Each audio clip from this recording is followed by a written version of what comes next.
Saludos cordiales, estimados amigos y hermanos. Seguimos con la serie con el objetivo de conocer los atributos que transformaron a Jesús el Galileo en una entidad divina inigualable. El estudio, como siempre, es presentado con una exégesis neutra e independiente, fuera de toda confesión religiosa y libre de cualquier dogma. Antes de avanzar, debo recordar que según los evangelios sinópticos, Jesús el Galileo fue un agitador judío que se levantó contra Roma y fue ejecutado por el imperio por el delito de sedición.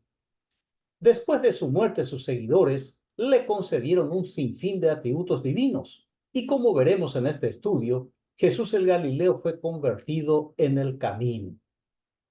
Evangelio de Juan capítulo 14, versículo 6, Jesús le dijo: Yo soy el camino y la verdad y la vida. Nadie viene al Padre sino por mí.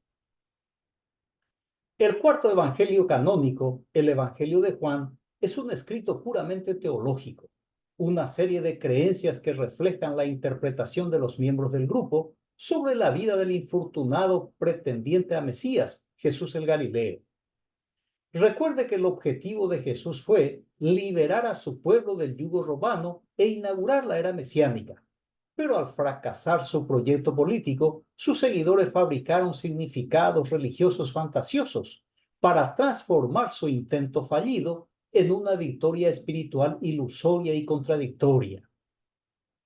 La comunidad identificada con el autor del Evangelio de Juan es la que le otorgó a Jesús el Galileo el atributo del camino, que nada tiene que ver con el ideal libertario que truncó la vida del subversivo norteño.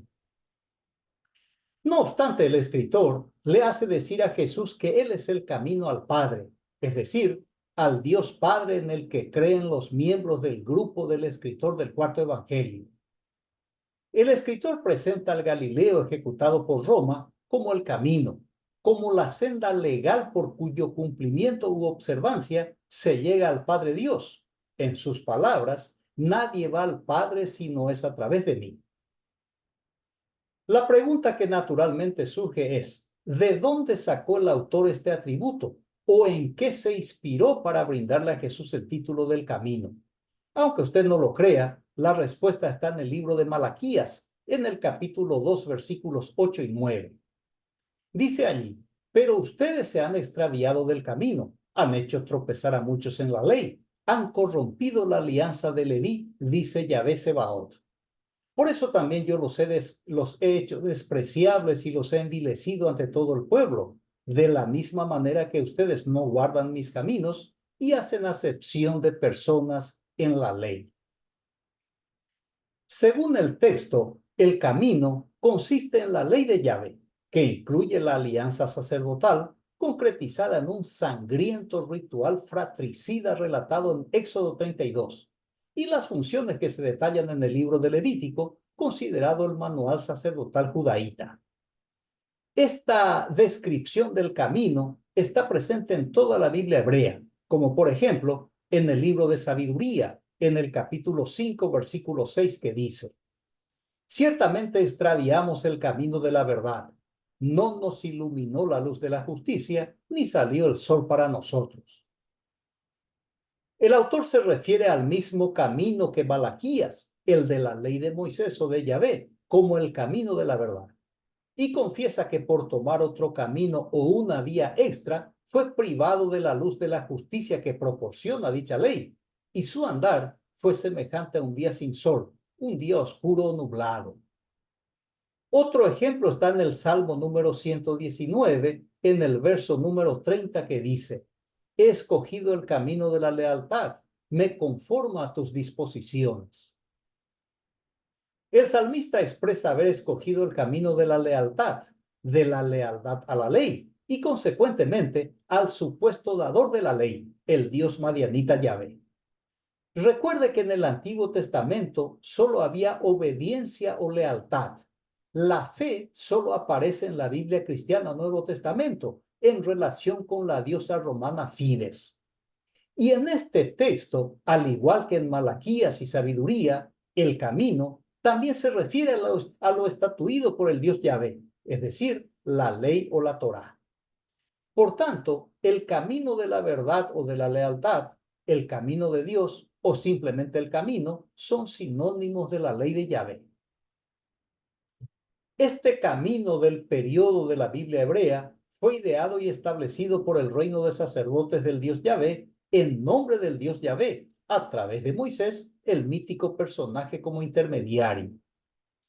Perciba que este camino solo sirve para guiar la vida del ciudadano del pacto.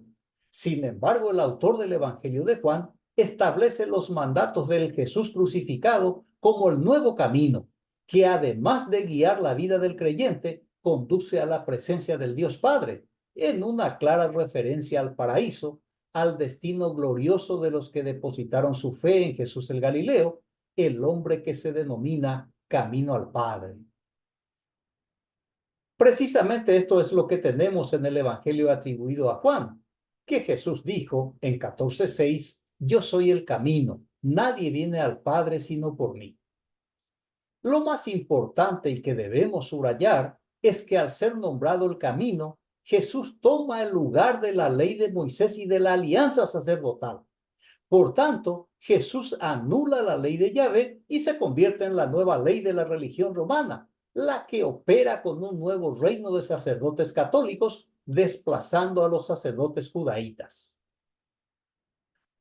Usted está siendo testigo y está viendo de cuán antijudío es el Evangelio de Juan y cuántas razones tuvieron y siguen teniendo los israelitas para rechazar al Mesías romano vestido de judío, a Jesús el Galileo. Según la narrativa del Evangelio antijudío, el Evangelio de Juan, en el capítulo 14, versículos 4 al 7 dice, el que habla es Jesús, y sabéis a dónde voy y sabéis el camino. Le dijo Tomás, Señor, no sabemos a dónde vas, ¿cómo pues podemos saber el camino? Jesús le dijo, yo soy el camino y la verdad y la vida. Nadie viene al Padre sino por mí. Si me conocieseis, también a mi Padre conoceríais, y desde ahora lo conocéis y le habéis visto. El autor del cuarto evangelio presenta a Jesús el Galileo como un hombre misterioso, incomprensible, mientras que a los discípulos de Jesús les otorga el papel de tontos que no le entienden a su maestro y necesitan que se les explique o aclare todo a cada paso. Estos roles reflejan el pensamiento gnóstico del autor, en que Jesús el revelador, el que entrega las verdades ocultas a los iniciados en la religión de misterio, el cristianismo. Por eso aún en nuestros días, un maestro enseña la doctrina de la iglesia a los convertidos, es decir, que un supuesto conocedor de los misterios del reino de los cielos expone ante los iniciados de la congregación los secretos que revelan su doctrina divinamente inspirada. En otro detalle también relevante, el autor del Evangelio atribuido a Juan le hace afirmar a Jesús el Galileo que al verlo a él le están viendo al Dios Padre. Esta afirmación es un ataque deliberado a la creencia judía de que nadie podía ver a Dios, porque quien lo viera moriría instantáneamente. Esta idea supersticiosa está en el libro de Éxodo, en el capítulo 33, versículo 20, que dice, le dice Dios o Yahvé a Moisés, mi rostro no podrás verlo, porque nadie puede verme y seguir con vida. Esta prohibición atribuida al Dios Yahvé fue establecida por los sacerdotes judaítas. Fue establecida para que el pueblo campesino y supersticioso nunca intente ver al Dios Yahvé, que no existe, pero que es una idea creada a imagen de la élite sacerdotal para ser útil a sus intereses políticos y económicos. Y como es lógico, nadie querría morir, irónicamente, por haber visto al Dios de su devoción. Así que este texto fue un santo remedio para los curiosos y aún para los detractores ante el miedo de que se le aparezca la criatura divina y termine asesinado por el Dios de su salvación, lo cual es un contrasentido, o mejor, un sinsentido.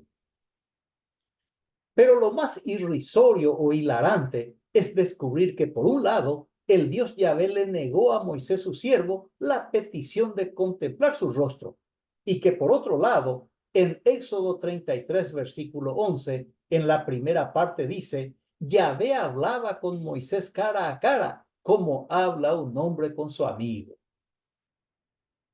No podrás ver mi rostro, dice Yahvé, pero como buenos compinches se veían cara a cara a escondidas. Pero no se sorprenda, porque esta es otra maniobra del clan religioso, en la cual Moisés representa al sumo sacerdote de Jerusalén, quien una vez al año entra al lugar santísimo para un encuentro cara a cara con el Dios Yahvé, sin que el sumo sacerdote muriera. Así que el cuento sagrado es que nadie podía entrar en el cuarto oscuro del Dios Yahvé, excepto su siervo, el sumo sacerdote. La divinidad invisible y su carácter irascible es un fraude religioso sacerdotal que forma parte de la teología del dominio de la élite sacerdotal judaíta.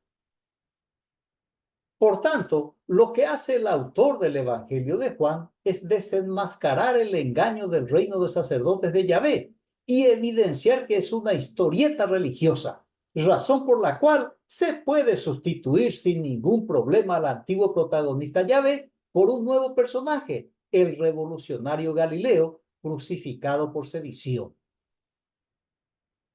Evangelio de Juan capítulo 14, versículos 8 y 9, sigue hablando Jesús. Felipe le dijo, Señor, muéstranos el Padre y nos basta. Jesús le dijo, tanto tiempo hace que estoy con vosotros y no me has conocido, Felipe. El que me ha visto a mí, ha visto al Padre.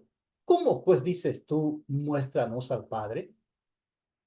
El autor del Evangelio antijudío, atribuido a Juan, presenta al Jesús ajusticiado por Roma como si fuera el Dios Padre, sin mencionar el nombre de la deidad, como ocurre en toda la Biblia cristiana.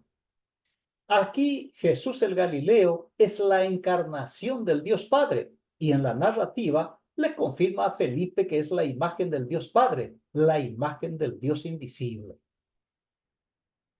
A diferencia de Moisés o del sumo sacerdote, que se reunía cara a cara con el Dios Yahvé, Jesús es la figura visible del Dios no conocido, a quien solo se le podía mirar sin temor a la muerte, sino también, perdón, a Jesús, a quien no solo se le podía mirar sin temor a la muerte, sino que también se le debía mirar para obtener la vida.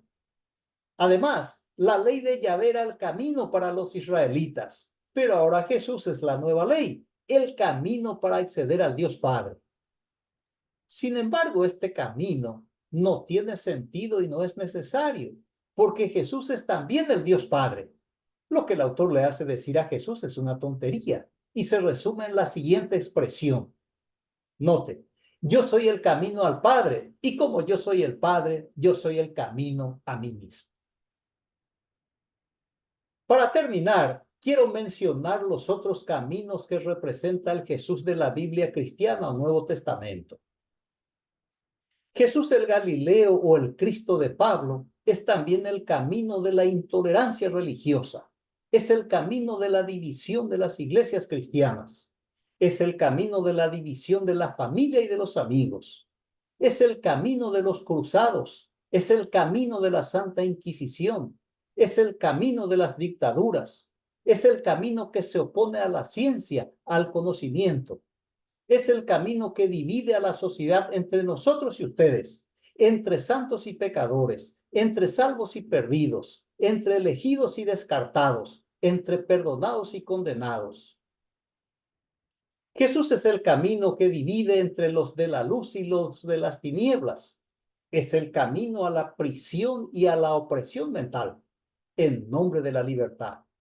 Es el camino al retroceso, en lugar del desarrollo y del progreso. Es el camino del miedo en nombre de la seguridad.